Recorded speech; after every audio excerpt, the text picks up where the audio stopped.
Hello students. Today before going to the new unit, I would like to introduce myself to you. I am Pardeep Kaur, lecturer in chemistry, and today we shall be starting a new unit for 12th class. The unit is P block elements.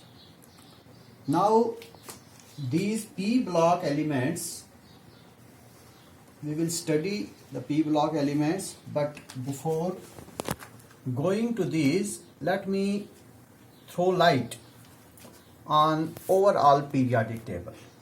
The modern periodic table, there are 18 vertical columns in modern periodic table. We have already read about that.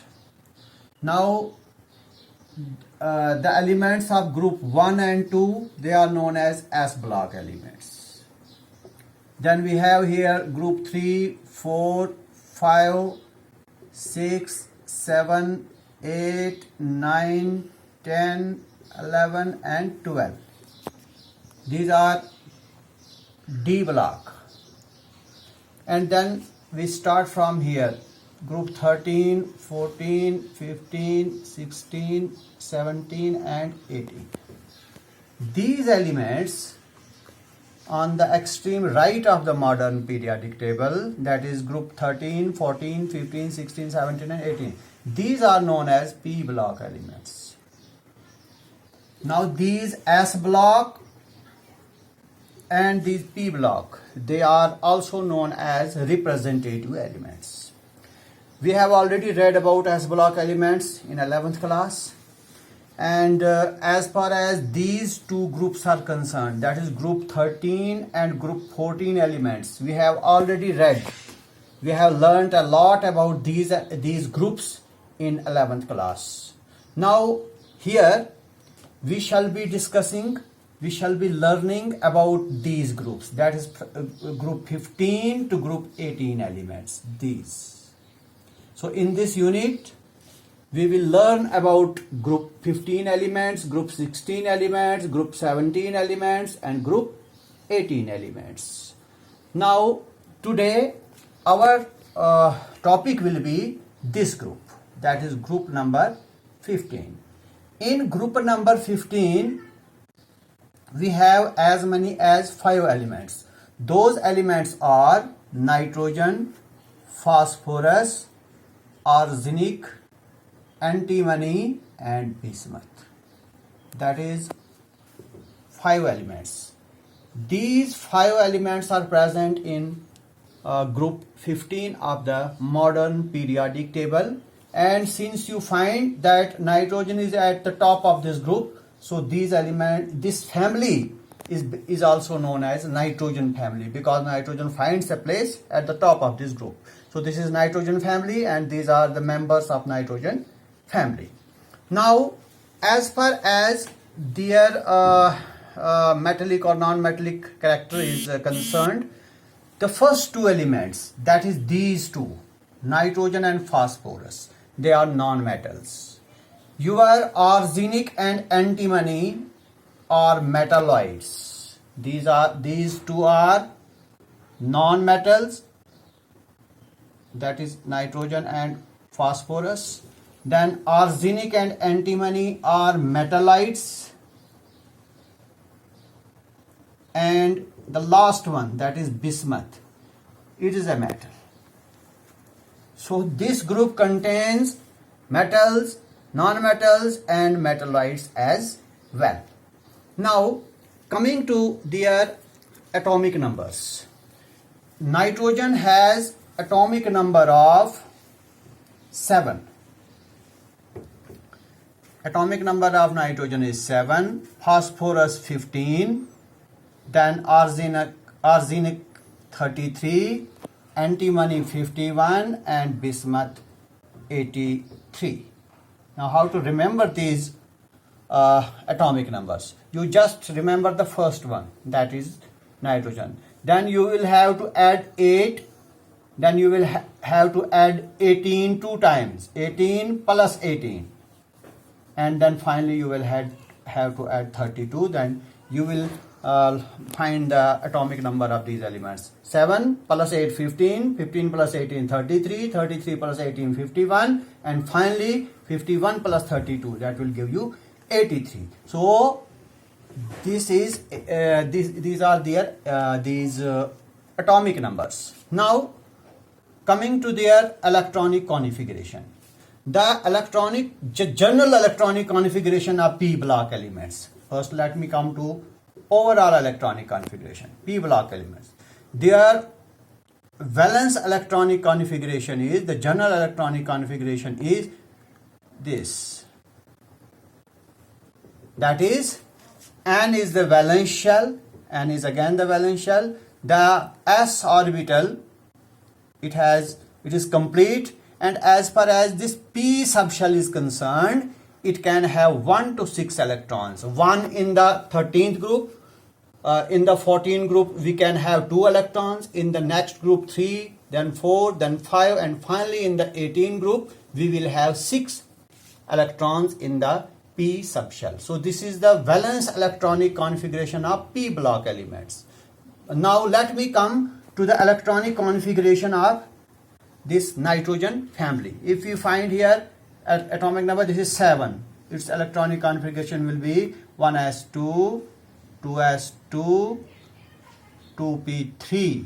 That is 3 plus 2 plus 2, 7. So what we find, that this is the valence electronic configuration. 2s2, like this.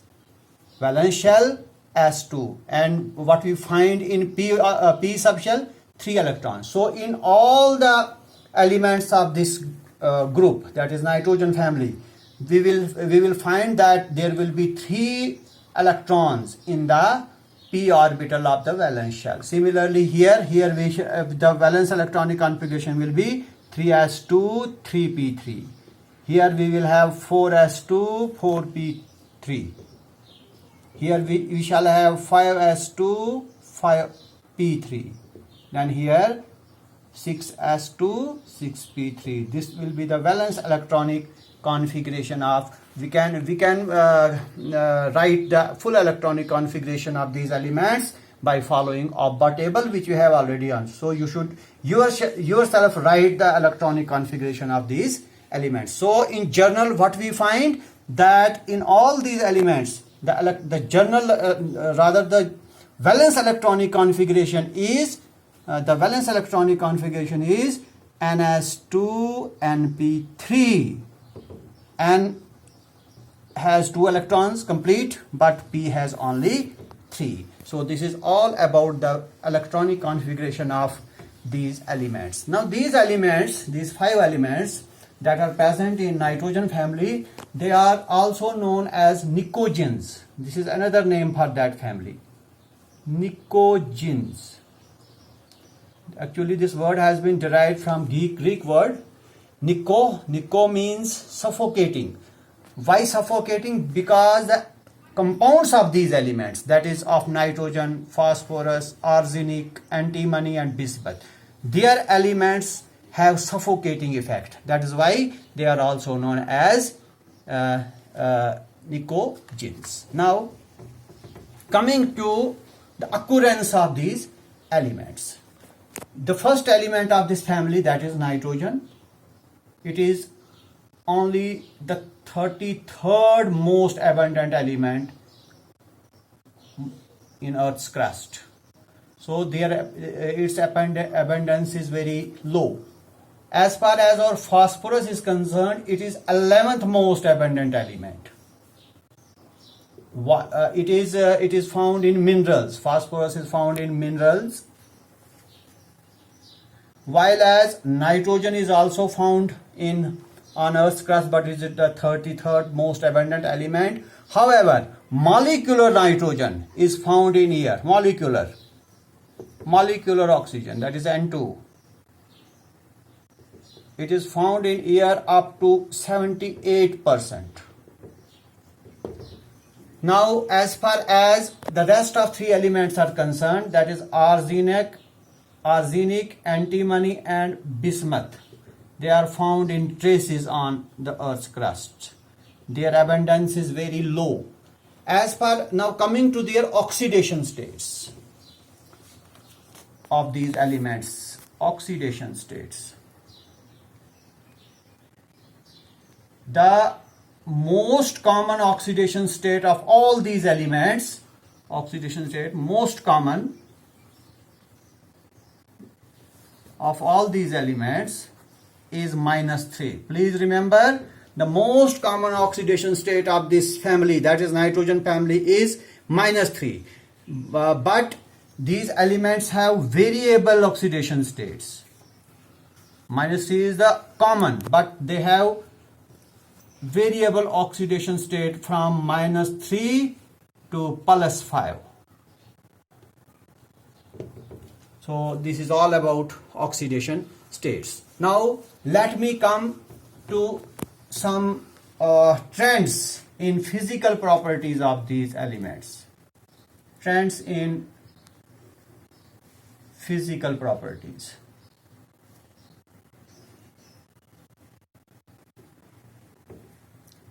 First, that is atomic radius. Atomic radius, you know, the size, it depends upon the size of atom. Atomic radius. Now, as we move from nitrogen to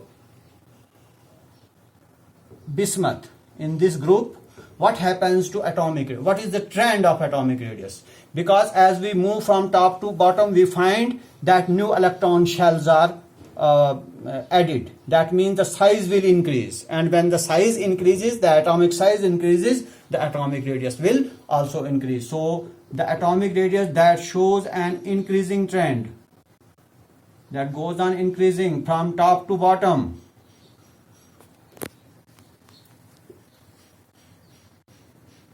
In group 15, this is group 15, nitrogen family. Why this shows an increasing trend? Atomic radius shows an increasing, and it is because of the fact that as we move from top to bottom, new electron shells are added. That means if nitrogen has suppose 2 shells, then phosphorus will have 3 shells, then arsenous will have 4 shells, then your antimony will have 5 shells, and bismuth will have 6 shells. So more the number of shells, larger will be the atomic size, and consequently the atomic radius will also be larger. So this is all about atomic radius. Now coming to ionic radius, another physical property. Ionic radius is the radius of the ion, whether cation or anion of these elements, because some of these elements form cations and some form anions. For example, nitrogen forms anion 3 negative. Then another element, that is phosphorus, it also forms anion 3 negative. Then after phosphorus we have arsenic, it also forms anion 3 negative. Then we have rest 2 elements, that is antimony and bismuth, they form cations 3 positive. So first 3 are anions and the last 2 are cations. Now coming to their ionic, because now they are ions. Now let us come to their ionic radius. As far as ionic radius of nitride ion is concerned, it is 171 pm, that is picometer. Now as far as phosphide ion, this is phosphide ion, its ionic radius is 212 picometer. Then coming to arsenic, its atomic ionic radius is 222 pm. Then coming to this ion, that is antimony ion, its ionic radius is 76 pm. And then finally coming to this, just see the ionic radius. First it goes on increasing, see 171, 212, 222. That means first the ionic radius increases from nitride ion to arsenide ion, and then decreases to 76 picometer in antimony ion, and then again increases in bismuth, because bismuth is cation and the only metal in this family. that is bismuth. So it was all about ionic radius. Then we come to another physical property, that is ionization energy. Ionization energy, you know, this is the energy required to remove the valence electron from the valence shell of the atom. So now this ionization energy, as we move from top to bottom, because here size increases, you know, the size increases, I just told you the size increases. So if this is the valence electron, this is the nucleus, that is positively charged mass. Now this electron can be removed quite easily. Why? Because it is at a far distance from the nucleus, while they are closer to nucleus. If we want to remove these, here we will require more energy, that is ionization energy. So here ionization energy will be maximum and here it will be minimum. So what is the trend now? Trend is decreasing end. So ionization energy from top to bottom in nitrogen family, this goes on decreasing. Decreasing trend of ionization energy, and this is because of the increasing atomic size. Then moving to another physical property, this is electronegativity. Electronegativity. In this group, that is in nitrogen group, nitrogen has maximum electronegativity value, that is 3. Then as we move from top to bottom, the electronegativity shows a decreasing trend. If we say that nitrogen has maximum electronegativity value in this family, in the nitrogen family, then the other elements have a low electronegativity value as compared to nitrogen. So electronegativity shows a decreasing trend from nitrogen to bismuth in 15th group of the periodic table. Then coming to another physical property, number 5th, metallic character. Metallic character. As I told you early at the beginning of the topic, that first two elements are non-metals. These are non-metals. The next two elements are metalloids, and the last is, that is the bismuth, is the metal. So by this trend we find that the metallic character goes on increasing. So what about the metallic character in this group? Metallic character shows an increasing trend from top to bottom in 15th group of the modern periodic table, that is nitrogen family. So metallic character has an increasing trend. Now coming to another physical property, that is melting point and boiling point. As far as melting point and boiling point of these elements, that is group 15 elements is concerned, the melting point first increases from nitrogen to arsenic, that is from element number 1 to element number 3 in this group. From nitrogen to arsenic it increases, and then it shows a decreasing trend.